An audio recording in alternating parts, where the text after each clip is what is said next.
कुछ डिफरेंस दिखाई दे रहा है आपको? एक ही नक्शा है, एक जैसा आसमान है,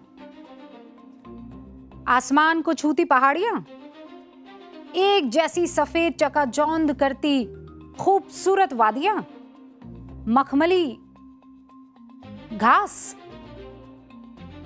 एक जैसी बहती झेलम और नीलम की धारा, ठीक है, और एक जैसी कड़कड़ाती ठंड। एक है पीओजेके और दूसरा कौन सा है? जम्मू कश्मीर। कोई फर्क नहीं है दोनों में। और ये दोनों अलग अलग तस्वीर है, फिर बता दूं आपको, एक ही जगह की नहीं, दोनों अलग अलग तस्वीर है। फर्क ये है कि एक है सर्वे भवन्तु सुखिनः वाले भारत का कश्मीर और एक है पाकिस्तान के चंगुल में फंसा कश्मीर। भारत के कश्मीर में दुनिया के सबसे ऊंचे रेलवे पुल से ट्रेन गुजर रही है, दिख रहा है ना?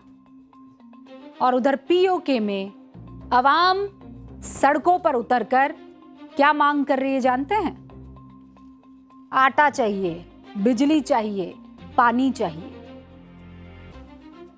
तड़प रही है अपने हक के लिए, रो रही है।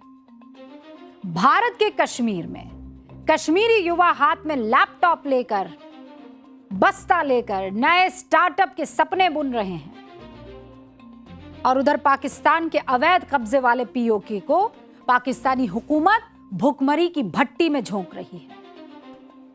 भारत के कश्मीर में एम्स बन रहे हैं, आईआईटी बन रहे हैं और चमचमाते एक्सप्रेसवे, जरा वो तस्वीर भी दिखाइए। और उधर पीओके में पाकिस्तान आतंकवाद के लॉन्चिंग पैड और ट्रेनिंग कैंप खोलकर बैठा हुआ है।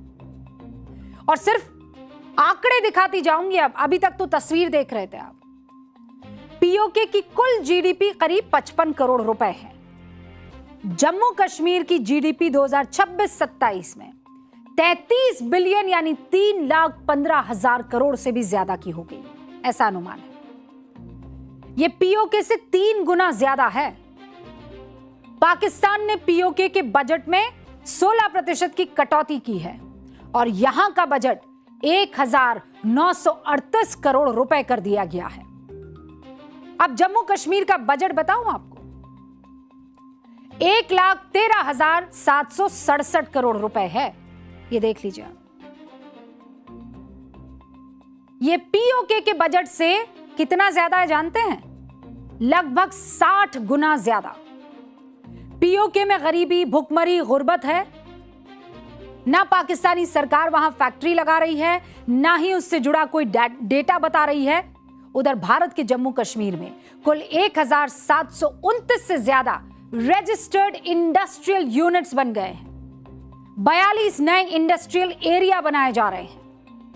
ये दो अलग अलग कश्मीर की मैं आपको कहानी सुना रही हूं, बहुत गौर से ध्यान से सुनिएगा। 2024 में जम्मू कश्मीर 2,35,00,000 से ज्यादा पर्यटक देख चुका है, उनका इस्तकबाल कर चुका है। कितने? 2,35,00,000 से ज्यादा पर्यटक। जबकि वही खूबसूरती, वही पहाड़, वही झेलम पीओजेके में भी है। उसके बावजूद 2023 में सिर्फ 11,25,000 सैलानी वहां पहुंचे। जम्मू कश्मीर में कुल 298 किलोमीटर लंबा रेल नेटवर्क है। पीओके में रेल लाइन है ही नहीं। हमारे जम्मू कश्मीर में कुल 2,035 किलोमीटर लंबा हाईवे नेटवर्क है। पीओके में कोई बड़ा हाईवे है ही नहीं। जम्मू और श्रीनगर में बड़े हाईवे, हवाई अड्डे मौजूद हैं। पीओके में एयर कनेक्टिविटी है ही नहीं। जम्मू कश्मीर में central university, IIT Jammu, IIM Jammu, AIIMS Jammu, NIT Srinagar, कई मेडिकल कॉलेजेस हैं। पीओके में है क्या कोई? एक बड़ा शिक्षा संस्थान तक नहीं है।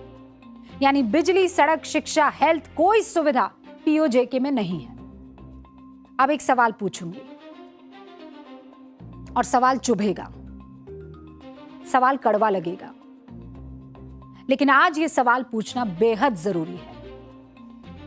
आज उन सो कॉल्ड बुद्धिजीवियों को जो अंतर्राष्ट्रीय मंचों पर मानवाधिकार के ठेकेदार बनते हैं, मेरा सवाल उनसे है जो अक्सर एक रटा रटाया नैरेटिव लेकर आते हैं, जो लोग दिन रात ये प्रोपेगेंडा फैलाते हैं कि भारत में मुसलमान सुरक्षित नहीं है, भारत में मुसलमान को उनके अधिकार नहीं मिल रहे हैं, भारत में अल्पसंख्यक खुशहाल नहीं है।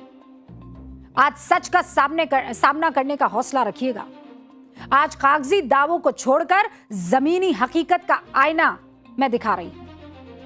आज दो ऐसे क्षेत्रों की तस्वीर आमने सामने रख रही हूं जो दोनों मुस्लिम मेजॉरिटी हैं, जिनका भूगोल एक जैसा है, लेकिन तकदीर में जमीन आसमान का फर्क है।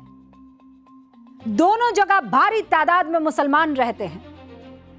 पीओके से प्रदर्शन की तस्वीर आ रही है।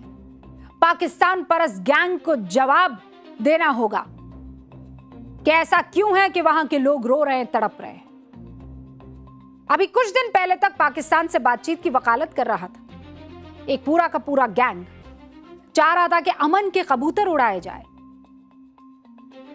ये अमन के कबूतर यहां उड़ाए जाए। देखिए, उस पूरे इकोसिस्टम को #AllEyesOnRafah का ट्रेंड तो बड़ा जल्दी चलाना था, लेकिन ऑल आइज ऑन पीओके ये कोई चलाएगा? सब चुप हो जाएंगे। ये इन हाथों पर क्या होगा? लकवा मार जाएगा। क्योंकि ये इकोसिस्टम अगर पाकिस्तान के इस घिनौने चेहरे को देश के आम मुसलमानों को दिखाएगा तो दुकान बंद हो जाएगी।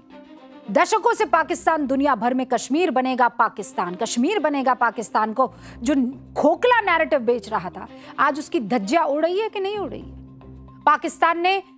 पाकिस्तान ऑक्युपाइड जम्मू कश्मीर के लोगों पर जुल्म की इंतहा की, आतंक का राज कायम किया, वहां से खनन को लिया और बाकी पूरे पाकिस्तान में घुमाया। और जब उसके खिलाफ आंदोलन छिड़े तो लोगों पर जुल्म की इंतहा कर दी।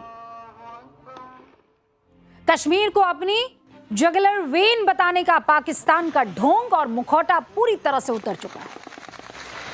मेरा सीधा सवाल पाकिस्तान के इन हुक्मरानों से है, 70 साल तक आप लोग कश्मीर के लोगों को क्या पाठ पढ़ा रहे थे? कौन सा झूठा और खोखला सपना बेच रहे थे? आजादी। आपने पीढ़ियों को गुमराह किया, लेकिन आज दुनिया आपसे पूछ रही है, जो कश्मीर 70 साल से आपके कब्जे में था, उन्हें क्या दिया आपने? आज पीओके का आम नागरिक आटे की एक एक बोरी के लिए तरस रहा है। भुखमरी के हालात वहां पर है, बिजली नहीं मिल पा रही है, अस्पताल और बुनियादी ढांचा नहीं दे पा रहे आप, और आप आजादी दिला रहे थे हमारे सिरमौर को। हद तो तब हो जाती है जब वही कश्मीरी अपने बुनियादी हक और सस्ती रोटी, बिजली और सब्सिडी के लिए आंदोलन करता है तो पाकिस्तान की हुकूमत उन पर बेइंतहा जुल्म ढाती है। पाकिस्तान में किस कदर लोगों के अधिकारों को दबाया जा रहा है, कैसे पाकिस्तान की हर नापाक हरकत हमारे सामने आ रही है, अब आपके सामने रखूंगी। 2010 जब पाकिस्तान के कब्जे वाले गिलगित बाल्टिस्तान में हुंजा नदी के पास भूस्खलन हुआ, हजारों लोग बेघर हो गए। एक नाम सामने आया, बाबा जान। बाबा जान ने बेघर 457 परिवारों की लिस्ट बनाई, सरकार से मुआवजे की मांग की, लेकिन 25 परिवारों को मदद नहीं मिली। बाबा जान ने उनके हक के लिए फिर से प्रदर्शन किया। उसके बाद सरकार ने प्रदर्शनकारियों को क्या दिया जानते हैं? गोली।